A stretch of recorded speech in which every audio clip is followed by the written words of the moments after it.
Why do people hurt and kill each other? That is the question. Let's take Mary, for example. Hard worker, cared about her kids, good mom. But all of a sudden, first thing that happens is that the police call saying that there's been screaming coming from Mary's apartment and that Mary is clutching a bloody knife after having stabbed her husband. The kids had been choked. Now, the first hypothesis as to why people hurt and kill each other is that people hurt and kill each other because they choose to. They weigh the pros and the cons of criminal violence.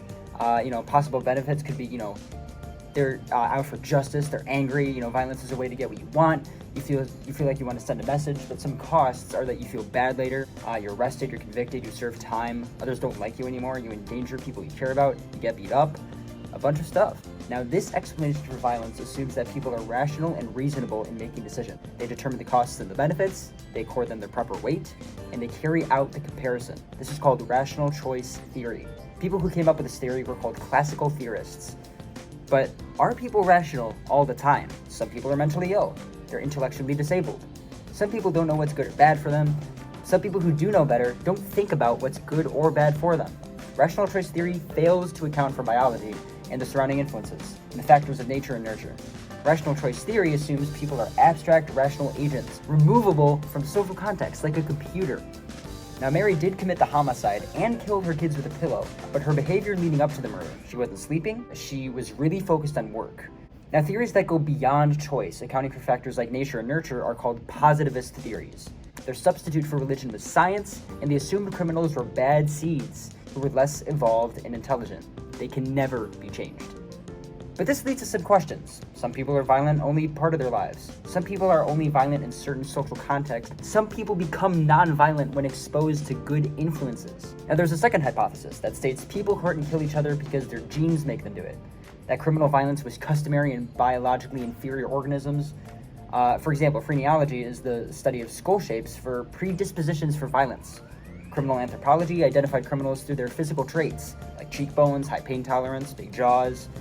Old school biological theories fail to account for nurture. Some people are rationally violent. Choice can matter.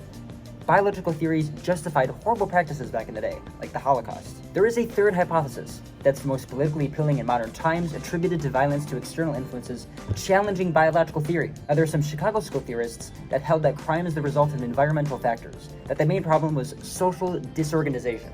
Integrated social influences work together in systems to discourage delinquency. Neighborhoods in flux don't have social coordination, they are disorganized, and factors beyond their control influence their behavior. You want to know the theory about crime resulting from culturally accepted goals like the American dream that cannot be achieved through legitimate means? That is strain theory. This is an old school theory. People strain for goals through typical avenues, but social structure fails to provide an avenue for success. Differential opportunity theory is a mix of strain and rational choice theory that tried to explain street gangs. Kids join gangs when mainstream avenues are shut off to them.